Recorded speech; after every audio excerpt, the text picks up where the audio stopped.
Yeah, absolutely.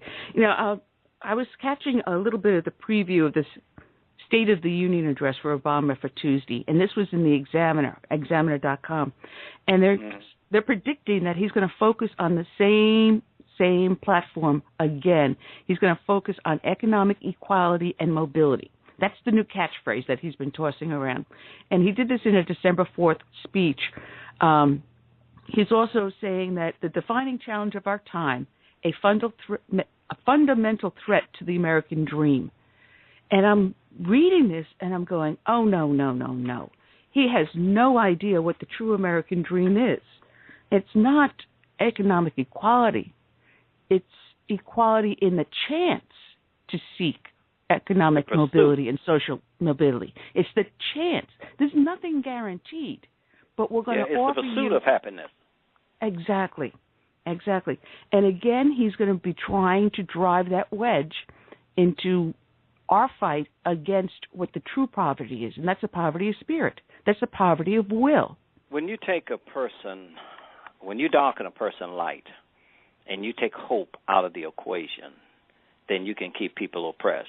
I was in a meeting last night, and I shared with some of the people, because I utilized this when I was speaking at the NAACP for their Emancipation Proclamation Day, the day of Jubilee on the New Year's Day, when former President Abraham Lincoln signed the Emancipation Proclamation. And I asked them, I said, and to everybody listening to me, in the King James Version, only the King James Version, how many times the word slave is mentioned in the King James Version? And some people said a lot. But the word slave was only mentioned one time in the King James Version. The word slaves, plural, was mentioned one. Revelation and the word slave in Jeremiah, it was bondage. People were in bondage. And we are now in bondage.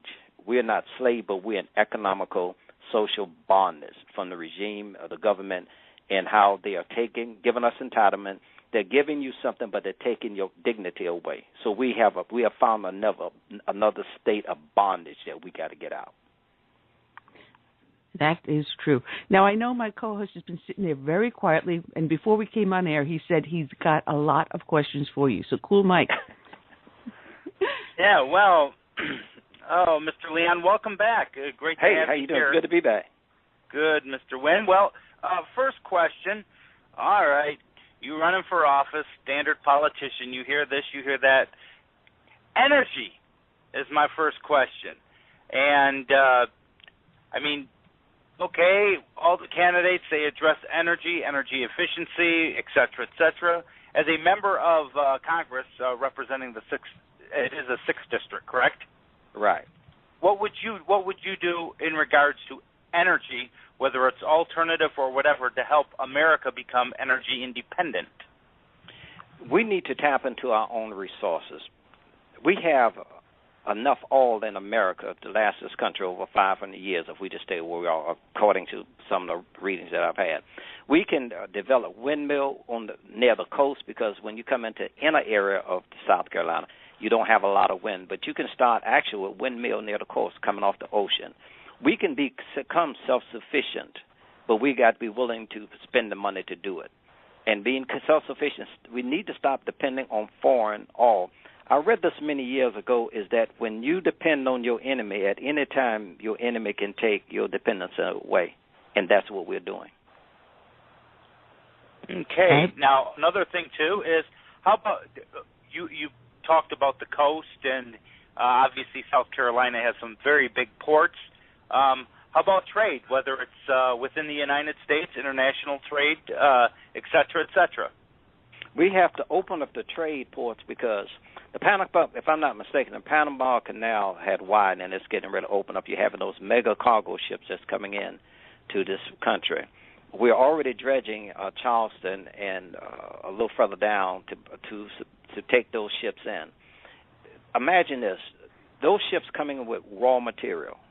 Those ships can come into plants and factories within our area with that raw material. Can you really just begin to fashion the impact for as jobs are concerned that would have on our area? It will just illuminize our area.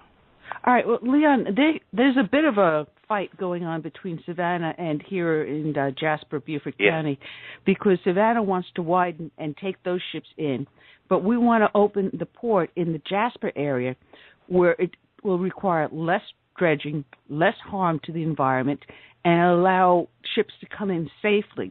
Also, bring an economic boom to an extremely impoverished area. And most of the infrastructure is already there. It's just a matter of now going home ahead and getting the approval for it. But Savannah keeps on fighting us.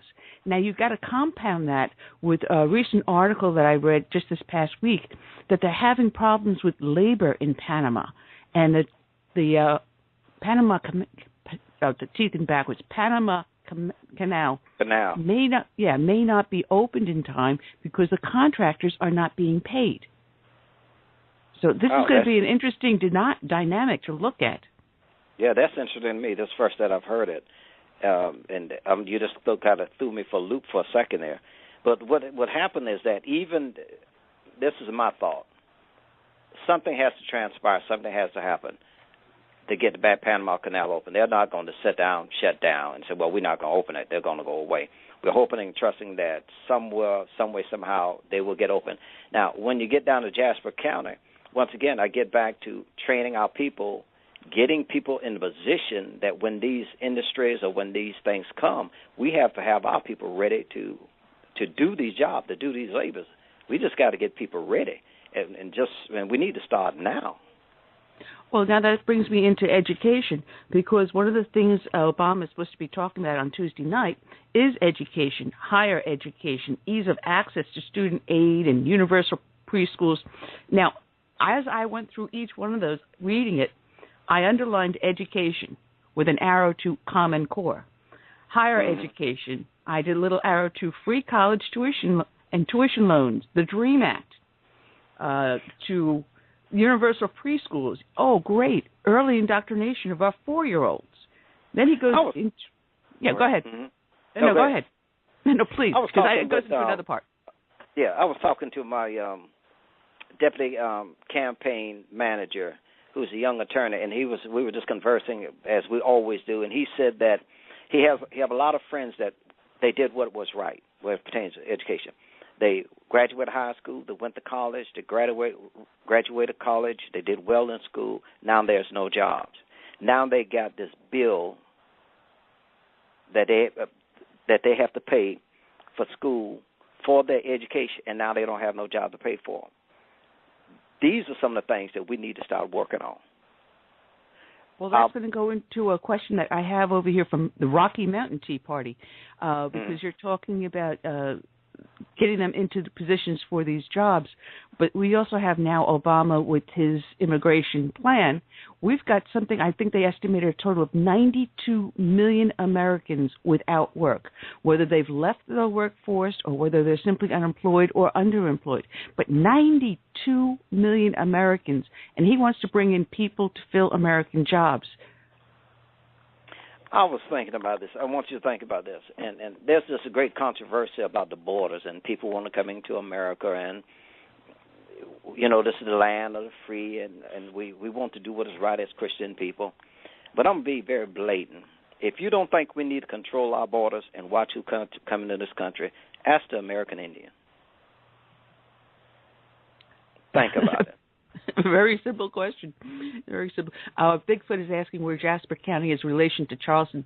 Jasper is approximately, I would say, an hour and a half south of Charleston, probably closer to 2 hours, because you got to go through Beaufort. So, yes. It's on the border to Georgia. On South Carolina-Georgia state line. Yeah, it is. And a lot of people in Jasper County actually cross over into Georgia for jobs. And that's how bad the job market is here in that area. And it's a shame because you got people also going into Savannah, and they'll travel an hour and a half just for the job. And anywhere you go in Beaufort, you got to travel for the job. You know, bicycles doesn't work, guys. Not here. No. You have to do a lot more. And as I was stating earlier, we have people that are doing things right. Then you have all these people that you just shared with me that's out of work. Yet we just sent a ton of money. I don't know the exact amount I knew the other day. A ton of money to Syria. The government just sent a bunch of money to support Syria, supporting our enemies. Why can't we use this to better use more infrastructure in our communities in the United States of America? It's like a man taking care of everybody else's children but his own. This is what our government has come to. We're taking care of everybody else, and our people are suffering. You got homeless people here. You got people losing their home. You have people, you're talking about decent people that have worked all their lives, and all of a sudden the plant shut down or the plant went overseas, and now they are not working. And it's a catastrophic effect on their lifestyle. And yet our government, our leaders are taking care of everybody else but our own. And it needs to stop. Yeah, we have to stop it. Absolutely. And you're seeing company after company after company cutting jobs, cutting from full-time to part-time only because of Obamacare. Just that one is enough to cut the workforce by, again, millions of people. Then you add in the over-regulation and taxation. How can a business even think of starting up in this time? It's like it's an orchestrated plan to close every business down in the United States of America. And you ask the question, why are you doing it? You're taxing people out of a job. A lot of people are cutting back employment hours because they can't afford the insurance. You cut it back, I think it's 28 hours, then you don't have to pay the insurance. They don't. A lot of these companies are good people. They're good companies, but they cannot afford it. And you're forcing something on people that they can't afford. How do you expect them to survive? Then the company shut down. Oh, well, so be it. But yet when the major auto industries were messing up, they got bailed out. And GM, if I'm not mistaken, they still filed bankruptcy. And this is what our government is doing, helping everybody, every entity but the people that need it. And then when you see a business fail, you start hearing people, oh, they're too big to fail. Oh, yes, maybe they're too big to fail in your mind, but this is how capitalism works, because once they fail, someone else will step into that vacuum and do the business right. Two wrongs do not make a right. Simply because you bailed out GM does not mean you have to bail out the insurance industry. It was wrong to do TARP. It was wrong to do the stimulus. It was wrong to do the bailout. Do not compound these wrongs by doing another one. It's not an excuse. It goes to that old saying, two wrongs don't make a right. If it's wrong, it is blatantly wrong. And I remember when I first heard about when the first bailout first came, and this just means I'm going to be blatantly upfront and open. I thought it was, well, they're saving GM. Somebody would have stepped in and bought GM. Somebody would have done it. A company would have done it. There's too many big auto industry companies that would have bought them and would have gotten them back on track. And at the same time, when one company was getting back on track, another company was failing. Yeah, and the worst part is that our government, all that stock they had of GM, that they said, oh, we're going to hold on to it and we're going to make a profit on it and then money will go back to the taxpayers. Wrong. That's not what they did. That's not what they did, though, Leon. What they did was they sold the stock at a loss, at billions upon billions of dollars loss. They sold the stock when it was still low. They never made a profit on it. We, as the taxpayers, not only did we pay for that stock, we lost money on it. One writer wrote many years ago, and I read this, in America, we're the most misinformed, uninformed, and most lied to people in the world. All you have to do is look at the economy numbers and the unemployment rates that mainstream media is saying, oh, unemployment's dropping and the economy is coming back. Well, I'd like to know who that mathematician is in the government that's doing these numbers, because he is one imaginative person. You can go in the media and say anything. Show me the people. Do you remember that not Hardee's, but that Wendy's commercials that show me the beef? Where's the beef? Where's the beef? Yep. Where's the beef? Where's the beef? Show me the proof. Show me the job. Show me the people working. Because definitely not around the people that I associate with, the people that I talk to. And I shared with some Democrats the other night when I was speaking to a group. I said, poor people have been voting as Democrat for over 50 years. And I got this from someone else. And they're still poor. When are you going to change what you're doing? To change the direction we're going to have to change the people that are in office. There's no other way. Well, they have the experience. They've been there X amount of years. They have the experience. Where has this experience taken us? Nowhere. It's destroying us. Now, isn't Albert Einstein the one that said, insanity is doing the same thing over and over and over again and expecting it? Yep. Yeah, Albert Einstein. Yep. Now, Mike, I'm sorry. Mr. Winn, that's no problem, Andy. Mr. Winn, would you be in favor of eliminating all forms of financial aid in Department of Education and allowing states and local levels, cities, themselves to really handle it and get the federal government completely out, or would you remain tweak, or what would you do in that aspect? We need to take the government. We need to take the government out of education completely, and to get back to the local states and the local communities. The government needs to come out. That's why I'm fighting Common Core. The government needs to come out. So I'm in favor of taking the government out and let the local state handle education in the state. Because if you think about it, each state has something that's indicative to that state. Each one of our states are unique. And whatever the challenges are or whatever the jobs are in our states, we need to work towards implementing programs that will help people that are living in the states as well as people that may be moving into the state. That's why each state ought to be unique with its education program. That's my belief. Now, I just want to let people know that the call-in lines are open if they want to call in and ask Dr. Winn any questions. He's candidate for the 6th Congressional District here in South Carolina. And by the way, if you want to check out his website, there's a link on the show page, and I'm going to put another link up into the chat room. It is leonwinn.com. One of the things that you were talking about was Common Core, and there was a woman up on Fox News, and she was explaining why she was, a housewife, a mother, and suddenly she got into the fight against Common Core. She said one of the questions on the test was if you have 18 students in a classroom and the school has a total of 90 students, how many classrooms are in that school? And most people in their head can turn around and say 5. You do it really quick in your head. But she said you would have been marked a failing grade on that question. If you even put down the formula, X times 18 equals 90 and show how you do it, through algebra, you still would have the question wrong.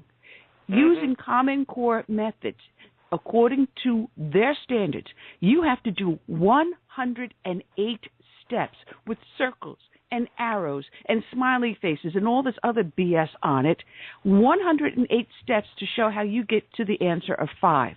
Now, can you imagine a business owner going to hire someone for their business? And here you've got a person that can do the mathematics in their head, 1, 2, 3, snap. Now, I would, by Common Core standards, be a failure. With the Common Core, you've got a person sitting there for half an hour drawing all these smile faces, circles, arrows, and everything else on this piece of paper.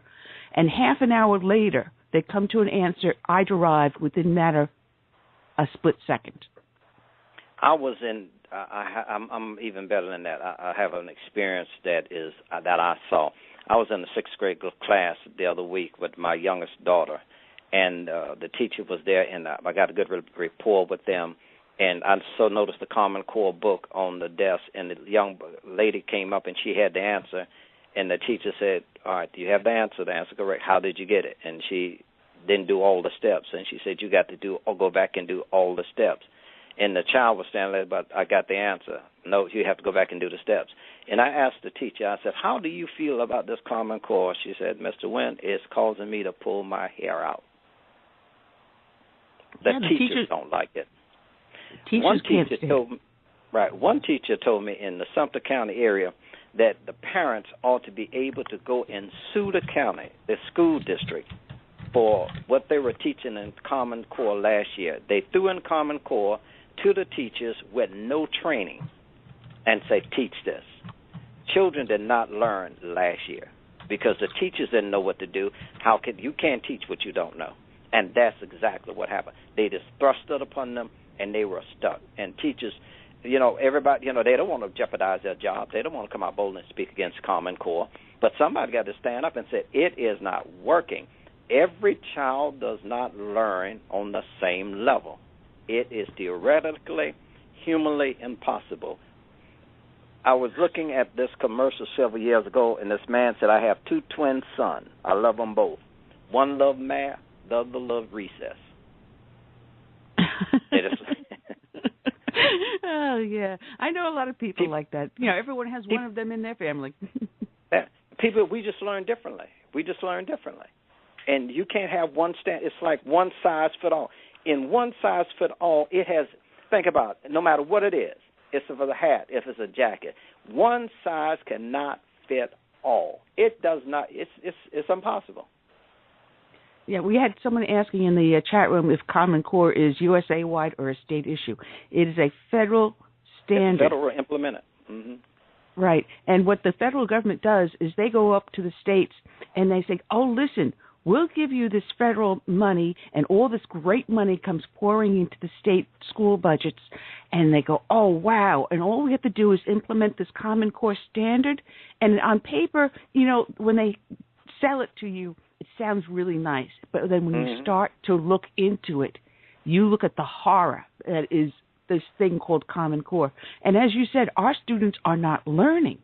We are now, every single year they have Common Core implemented, is at least another 5 to 10 years, our students are falling behind the rest of the world.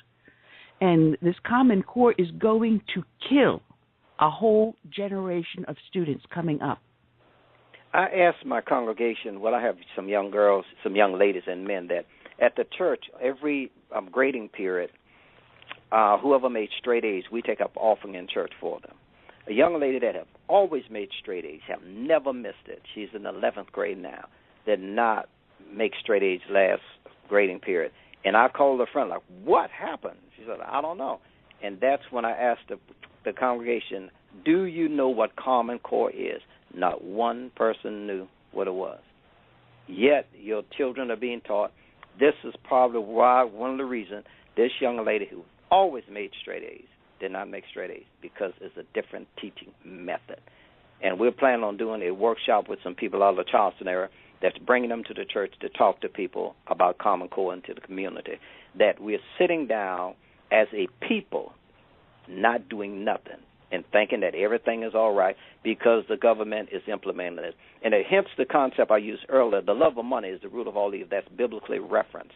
All you have to do is put something with a big money price tag. You take this and you implement this, and we'll give you this. Only thing in life come free is trouble. As they're giving it to you, what are they taking away? Our intellect, our youth, exactly. Our most valuable asset. And what people don't realize is, all right, they're thinking, all right, I'm homeschooling my kid, or I'm sending them to private school, I'm sending them to the religious school, and I'm going to escape Common Core. Fine. But here's the kicker. All of the universities and colleges, all of your higher learning schools are using Common Core standards for the admittance. So if you cannot think Common Core and I'm sorry, please forgive my language, but the crap they're shoveling these kids, then they cannot get into those institutions.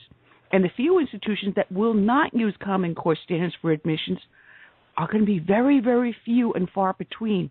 And they will have a line out the door trying to get people in. And it's going to be a huge nightmare. That's why we need to fight it now. It has taken root, but it can be uprooted, and we need to fight it right now. We need to fight it with everything we have, and people, absolutely. And we need to speak out on it more. Information. Well, Mr. Winn, what about the fact that as a black conservative, I mean, I don't mean to play armchair quarterback here, but you're really not talking the kind of message that people that the good doers like Jesse Jackson and Sharpton and all those wonderful black people who have really helped the poor and the less fortunate. You kind of sound like what they refer to as Uncle Toms and all those other things. How do you respond to that? First, Forrest, I want you to write me a letter and verbatim list for me the good that those two have done. It's kind of short. I need to see it in writing. And once I see it in writing, then I'm going and research it and find out. And then I'm going to come back to you and say, no, they didn't. No, they did not. The thing that, and building on what you're saying, I'm also humorous as well. To build on what you're saying, they sell a bag of goods, but the goods that they sell only contribute to their benefit. One of the things that I share as a pastor, and I do this all the time, and I use the concept, I drop the plumb line. I said to my congregation, how often do I make a mistake? And I do make mistakes now, but when it pertains to this church, here's how I don't make a mistake, and I want everyone to understand it. If an individual is doing something that they don't profit or benefit from it, but everyone else profit and benefit for, and is for the betterment of everyone else, how can that person be wrong? But when you're benefiting from it, then something's wrong with that picture.